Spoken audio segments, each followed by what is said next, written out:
Hello everybody, back here again for another vlog a day, and today is Sunday the 19th, and today was a lovely, beautiful day to be alive. Got up this morning fairly early, wasn't too bad, was able to get a couple things done, slept in my own bed, I hadn't done that a lot lately, so it's kind of strange, and the dogs got me up fairly early. I slept all right, way better than I was sleeping on the couch. But my body is so wrecked that it's still not giving me good rest, not getting good sleep. So that part kind of sucks, but it is what it is. So I got up though, got the dogs out, got them all taken care of, went ahead and jumped in the hot tub for a little bit, got myself a nice little soak in.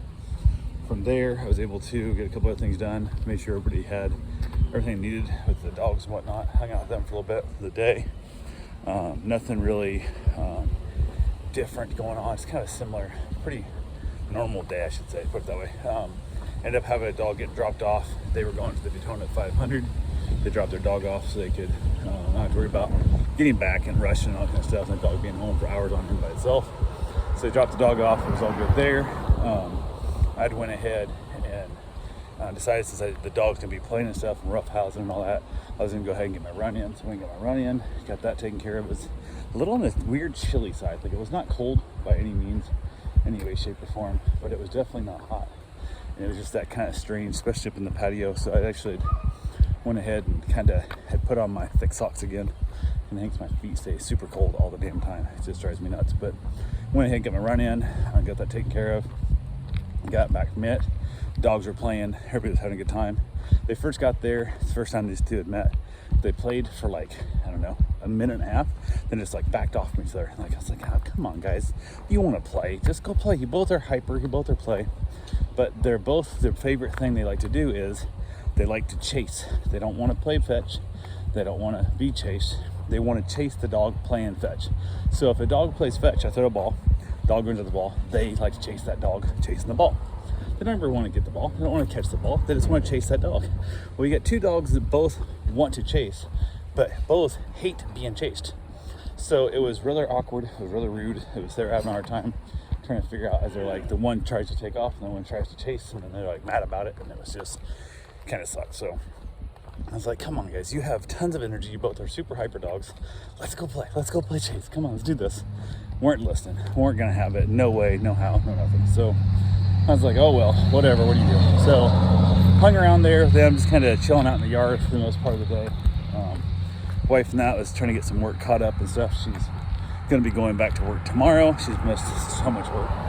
She's been able to get a bunch of it done from home, but it's just not the same thing. And there's so much cluster F that's going on there, that just little shit, little fires that normally she'd be able to put out, that she's not being able to put out because she's been, having to deal with this stuff in the house, and it sucks. So it's hard to, control all that in the process. So yeah, it should be fun. So she was doing the best she could to get caught up as much as she could here and all that good fun stuff. And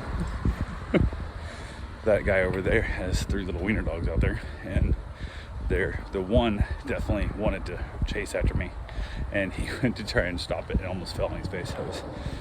If your dogs aren't on voice command yet kind of thing, bring out 1 or 2 at a time.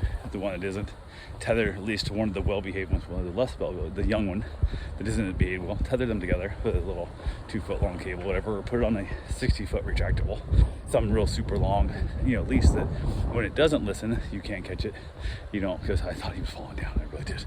He's like, whoa, he's trying to stop the dog, but that was kind of funny. But anyway, back to that. She went ahead and was getting as much of that she got done, and then I hung out with the pups. Went ahead and we decided to have sloppy joes for dinner. Weren't really sure what we wanted for dinner. Often my wife would do like a celebration meal, but she's not been on her diet the last couple weeks because she's been so sick. She hasn't been messing with any of that.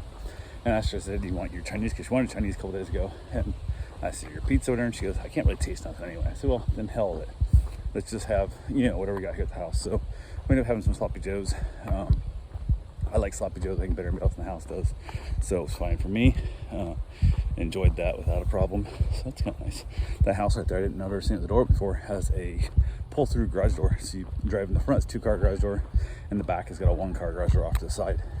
So you can get to your backyard, which is super nice because they got their house built what looks like on the 0 lot line. So they can pull through. But it also is really nice. What I like about it is there's an old plastic car there. I was told by an old man one time that best thing you can have, especially in a small shop like that, is in your garage. He had a 4-car garage, 2-car garages side by side, and then behind that was a small, like 1.5 car garage.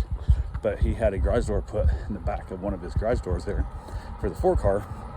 When you're pulling in old, broken down, dilapidated rust buckets and whatnot, even your car trailer you're hauling stuff in, because you can drive straight through, towing it, just pull it up with your truck, whatever, drag it up in, drop it off, drive out the back, turn around and come back through.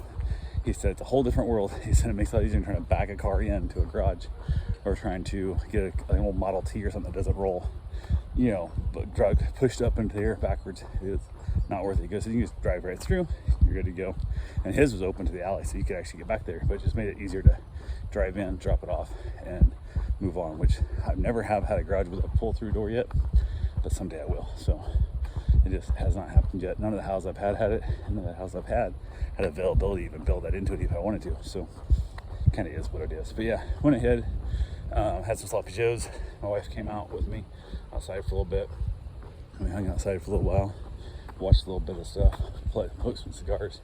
And then the 500 finally got over. They came out and picked their dog up, and he was beat up from sitting in crappy bleachers all day, and he was paying for it. So yeah, we hung out there, wrapped up the evening, talked to my buddy. His dad broke his leg in 2 places. The same buddy whose mother just passed away. Dad fell on the ice, broke his leg in 2 places, and we're waiting to see whether or not they're gonna be able to do surgery on it, because I guess he's got some wounds they gotta take care of before he can do the surgery, and it's just, yeah, it sucks. So dealing with all that fun stress and everything else, and the dogs are freaking out because they got a bunch of dogs up there that have literally, I don't know if those dogs since they've been born have ever been without the mother and father, husband and wife, whatever I call it. Because if Senior goes for the trip anywhere, Junior, his wife's there. When the mom went somewhere, the wife, she went to like play, gamble and stuff, or play bingo and spent the weekend away. Senior was there, so it was there. Never had a time where the 2 of them had both been gone for more than just a few hours, like going to like a reunion or something. It's never happened, and the dogs are just distraught. Dogs are just whining and crying and just having a tizzy fit. Like the dogs are just like, they don't want to go outside, they don't want to do nothing, they just want to cry, like missing those 2. And it's that codependency thing of like, God damn, this sucks, because it's hard on the dogs, and of course that makes it hard on Junior because he's there dealing with the pets and stuff too, and all that added stress of the dogs are in pain, and just sucks. So it is what it is. But gave him a couple bits of advice. One of them was they have a smoking shed that we built a few years back to smoke cigars in. I said, just force a dog in there, and he said he brought the one dog in there, like where she always stayed, and like within like 2 minutes was asleep in his chair, like boom, just gone. I'm like, that's what the dog needed. It was like the dog wouldn't come in because he never went in the shed unless Senior was in there first. Senior's going first, and they'd follow him in, but he's not there. So I said, pick him up and just chuck him in the shed. So that's what I did, and it worked out a little bit. So yeah, it kind of sucks, but it is what it is. So anyway, that's all I got for right now. I will talk to you guys tomorrow. Have yourself a safe, wonderful day. Thanks for watching.